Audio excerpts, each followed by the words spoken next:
On the 29th of October 2024, members of the women's group of Tlongpleng village, along with representatives from the Tlongpleng Presbyterian Church and the Church of God, held a press conference in Shillong to address allegations made by one Donboklang Kharlyngdoh of Mawpait, Tlongpleng.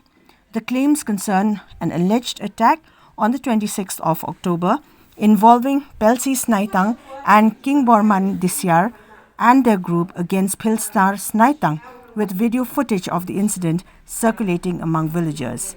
In response, Pelcy Snaitang stated that the accusations are unfounded and appear aimed at pushing Tlongpleng village toward joining Hima Maharam.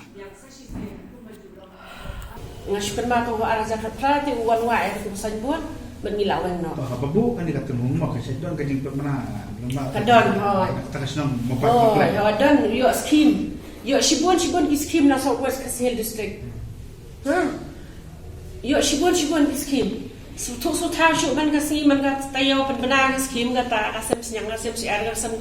ayu ngi ka ta yum da ngai la di hingam dan interest gitu gijim panbana jong wat kisnong la jong ngam jusap ngam dan benta kita ki scheme mo ti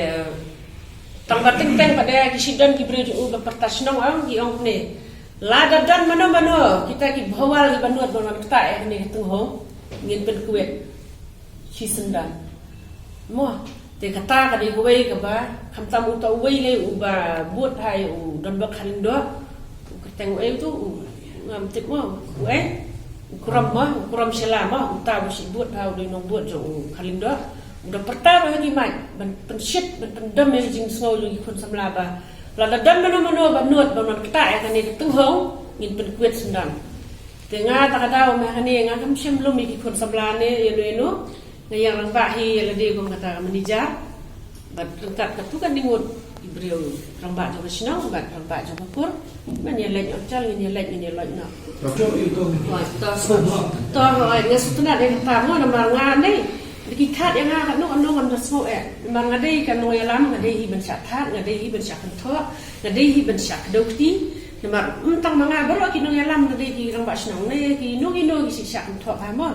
kare nga sulunga kan ba kan pai hadu uput pada ben syakhan tho ka balang memang dah tu kami aksi sejan memang ada hasnong hadien berawai lah kutlut kita ki kuri hura ki polis ki lalit phaina sha ranikor la ra ya tu tunghong ki magistrate ki video ki lalek nak sya Southwest sama Purwat kalau dan pada ko wi bentan mengawan poi mengasisnong na kaliang kabalang kedot ke komiti banginya kendua ka bede bikikan jo kabalang haying jonga dina kaliang balang kawan haying jonga ya kran ki kam balang mengidon jiben kre jinge sang ki ai kabang asusi ba na kaliang kabalang rutus ni hirang ba balang men pesan ki oya ngam ni te kum kini ki jet kam te ko he wasoi ai ngim kwa ban mi sakman Lemar yo akan jak buram ke jinglong no yalam jungi po balang. Tengah nga ong yaki hoan nilai ki berobak balang wa jumi hakum kini hikam lemar kan ketak ke buram ke joki. Ai ngan mi tang manga marwai na manga dai ka pai bang dai ka madan. Keren ke belong apat menden ba kami sendan da kata jing target yaki balang. Badan buram jungi.